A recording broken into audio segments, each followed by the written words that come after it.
Hello guys, আসসালামু আলাইকুম।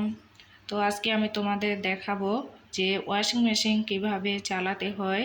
যে দাদা দিদিরা নতুন ওয়াশিং মেশিন কিনেছে তাদের জন্য আমি এই ভিডিওটা বানিয়েছি।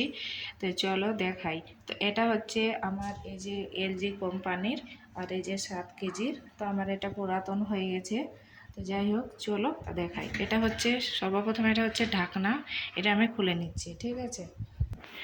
তো এটা আমি খুলে নিলাম। অলরেডি আমি এখানে কাপড় দিয়ে দিয়েছি। এই যে এখানে 7 কেজি, মানে হচ্ছে 7 কেজির ওজনের অতগুলো কাপড় রাখতে হবে। এর থেকে বেশি এটা নেওয়া যাবে না, কাপড় দেওয়া যাবে না। তো যাই হোক, তো দেখো, প্রথমে হচ্ছে এই যে এটা এটা হচ্ছে অফ অন করার জন্য ওয়াশ। এই যে দেখো, ওয়াশ টাইমার, এটা লেখা আছে ওয়াশ টাইমার, ঠিক আছে, ওয়াশ টাইমার। তো এটা প্রথমে আমি কি করব, এই যে অফ লেখা আছে, অন অফ, এটা করা যাবে। এটা যদি আমি এই দিকে যদি 3, এটা টাইম দেওয়া আছে 6, 9, 12, 15, যত রকমের টাইম দিতে পারো। তুমি যদি মনে করো আমি 6 মিনিট দিব, 9 মিনিট দিব, 12 মিনিট দিব, 15 মিনিট দিব, তোমার ইচ্ছা, ঠিক আছে। কাপড়ের উপর ডিপেন্ড করে দিতে হয়। তো কাপড় আমি বেশি ময়লা হলে ভাবি যে আমি একটু বেশি টাইম দিয়ে দিব, আর হালকা ময়লা থাকলে হয়তো অল্প টাইমে হয়ে যাবে, কিংবা ভারী কাপড় আছে, ঠিক আছে। তো এটা অফ, এটা অফ আছে। যখন আমি এই দিকে ঘোরাবো এইভাবে, তখন এটা অন হলো, আর এরকম টাইম দিলে, টাইম দিয়ে এটা হয়, ঠিক আছে। আমার এটা এখন মেশিনটা বন্ধ করা আছে, আমি সুইচ দেওয়া নেই। তো যাই হোক, এটা হয়ে গেল এর কাজ। আর এটা হচ্ছে ওয়াশ সিলেক্টর, ঠিক আছে। এটা হচ্ছে ওয়াশ সিলেক্টর, মানে হচ্ছে আমি স্ট্রংয়ে দিব, নর্মালে দিব, আর জেন্টালে দিব। আমি যদি মনে করি আমার কাপড় ভারী আছে, আমি স্ট্রংয়ে দিব, নর্মালে দিব, ঠিক আছে। তো আমি স্ট্রংয়ে দিয়ে রাখি সবসময়, আমার কাপড়টা যাতে ভালোভাবে ওয়াশ হয়, তাই আর আমার এখানে একটু ভারী কাপড় আছে। এই যে এখানে আমার আছে পাতলা ব্ল্যাঙ্কেটগুলো আছে, ঠিক আছে। তো এটা হয়ে গেল এর কাজ।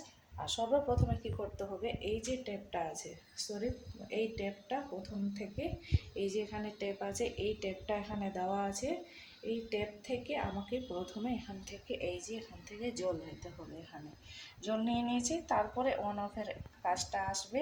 তারপরে আমাকে মানে সিলেক্ট করতে হবে আমি কোনটা দিব, নর্মাল দিব না জেন্টেল দিব না স্ট্রং দিব, ঠিক আছে। আমার স্ট্রংয়ে দেওয়া আছে। তারপর চলে আসলাম ওয়াশ রিংস, মানে এটা হচ্ছে এই যে এটা হচ্ছে ড্রেন সিলেক্টর, মানে এখানে হচ্ছে জলটা বেরিয়ে যাবে। মানে ধরো যে আমার ওয়াশ করা হয়ে গেছে, কাপড়গুলো আমার ওয়াশ করা হয়ে গেছে, তখন কি করব, আমাকে তো জলটা ফেলতে হবে। যখন এটা এই যে ড্রেনে দিব এরকম, তখন আবার জলটা এই যে দেখো বের হতে লেগেছিল। কিন্তু আমার সার্ফটা নষ্ট হয়ে যাবে, তাই আমি একটু দেখালাম, এটা জলটা বেরিয়ে যাবে, ঠিক আছে। আর এটা হচ্ছে স্পিন টাইমার, মানে এখানে হচ্ছে ড্রাই করার, এটা হচ্ছে ড্রাই করার।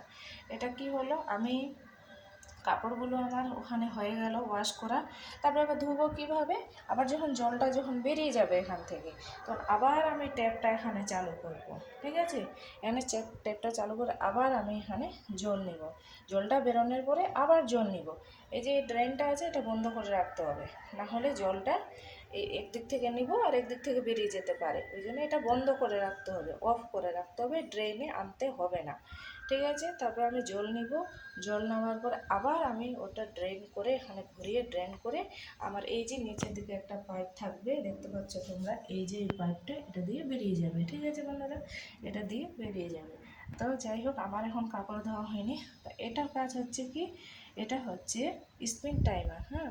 এটার কাজ হচ্ছে আমার কাপড়টা ড্রাই করা। এই যে আমার এটা আছে না, এটা দেখাচ্ছে, এই যে উইন্ড জেট ড্রাই লেখা আছে, এটা আমাকে খুলতে হবে। খুলে আমার কাপড়টা পরিষ্কার করা হয়ে যাবে, তখন এটা আমাকে আরেকটা আছে, এটাও তুলতে হবে ঢাকনাটা। আর এখানে একটা আছে, এটা আমাকে এইভাবে খুলে নিতে হবে, বের করে নিতে হবে।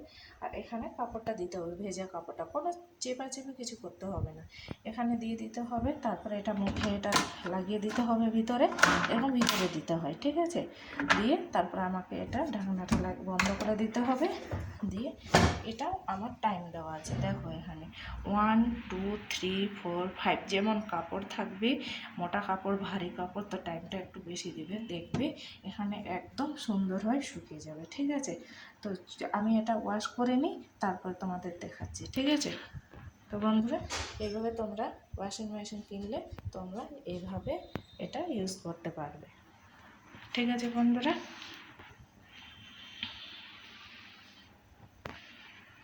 ভালো থেকো, সুস্থ থাকো।